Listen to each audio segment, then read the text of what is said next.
Hey y'all, I have another review for you. Sorry it's been so long. My family's been dealing with sickness for the past month.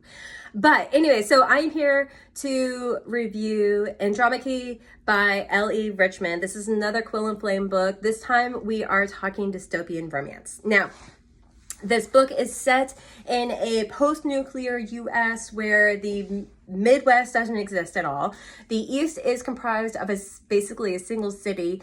They have no people, but they have all the money and technology. Whereas the West has been decimated on both sides, both from the East and from countries overseas. And they are a typical war-torn area where they are basically down to 5 cities.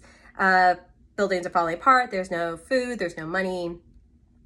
That's where we find ourselves. Okay, so Andy, our main female character, is living in the West. She is a midwife, and in this world, because the population has gone kaput, a woman's value is placed on her ability to have children. Now, Andy has the secret, you are told this at the very beginning, so I don't feel like I'm spoiling anything, that she is in fact infertile.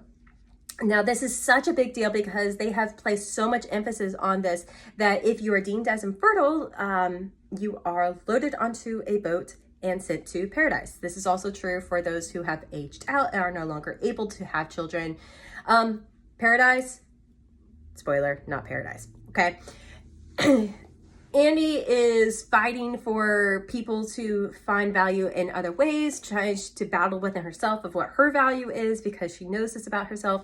And again, because there is no population to think of, the East has come up with this idea that they and their 5 ruling families, there's like the main family, and then there's the 4 others, they all have sons, and so they need to diversify. So they will send resources, food and money, to the West, and the West will send 5 girls. Obviously, that is a little Hunger Games-esque of we need a tribute, right? So 1 girl from each city is sent to the East to then compete for the hand to become consort. The other 4 girls are then auctioned off to the other 4 remaining sons. Okay, here we go. So we already have kind of remnants of Hunger Games in the selection of that, and the stories, the selection in the competition sense. Thankfully, I will say this, the selection is not one of my favorites.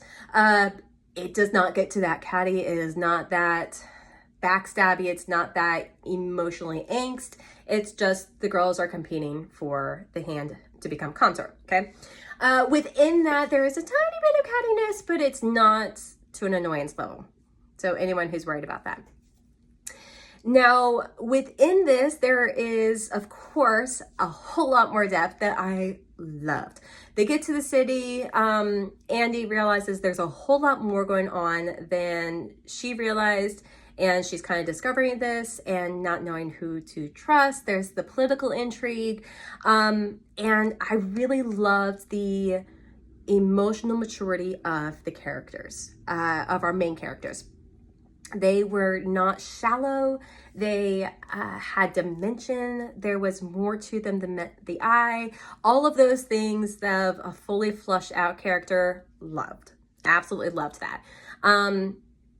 In the balance of the political intrigue and trying to figure out who to trust, obviously Andy has this secret that risks her entire life. Like this is literally life and death situation. And so within that, it definitely alluded to the story of Esther and trying to know, can I trust the king? Can I not?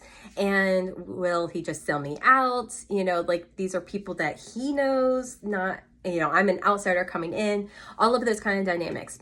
So that was definitely in there. And then I would say there's one more kind of allusion to the Giver. It reminded me, obviously Giver is utopian versus this is very much dystopian. But the moral question of what is a person's value? Like where does that come from? Is it from what we have to offer? Is it what we can give? Or is it something intrinsic that we are valuable simply because we are created? And so those are beautiful, beautiful things that all kind of tie this story together. I will say it took me a little bit longer than I expected to get into the book. I am a mood reader, it's been a while since I've read dystopian, and so I don't know how much of it was that versus, I think Richmond's writing was great, and I don't think there was too much info dump at the beginning. I just think it took me a while. So about 20% before I was going, and then I cranked through the rest of the book. I loved the ending. I'm not going to give away the ending, but I will say that it fit the dystopian world. Now, like perfectly, everything tied up the exact way, you know how it's going to end. Sometimes I'm in the mood for that. And so I'm not going to knock it. Like there's time and I want to know what's going to happen. I actually had no idea what was going to happen at the end of this book. It's a very satisfying ending. It is a happy ending, but it's not a happily ever after ending. So you need to read it. You'll understand what I mean by that. All in all, fantastic read. As a parent, the parent review here, I would put this probably at like 15, 16 plus, only because of the themes that it talks about. Now, I know my 14-year-old, I know what we've discussed, I know what we've read, and so I would be perfectly fine giving her this book. I've actually already recommended it to her, and I've already recommended it to a friend of hers who loves dystopian books. So it's not that, it's on the content itself. So bearing in mind that it is talking about things like infertility, the value of somebody's life in the sense of what they have to offer or what they're doing. There is the political intrigue. There's some underhanded things that are going on. There is one scene where there is a side character who is making advances on somebody unwanted. It doesn't go into any explicit anything, but it is there, and so kind of a recognition of that. There's some experimentation. Again, you don't get the details, but there are some things going into experimentation as in like literal experiments, not other things. Okay. And so all of this, there's a lot. It's a heavier topic. And so just things to keep in mind. Again, I would totally give this to my 14-year-old. If you have a kid that is more sensitive, definitely wait, because this is a heavier load for them. But fantastic, fantastic book. I do recommend it. I gave it a solid 4 stars. Which is I really enjoyed it. I don't know if I'll reread it again. Because it's not the first type of book that I lean to, but very, very good read. So look forward to the next one.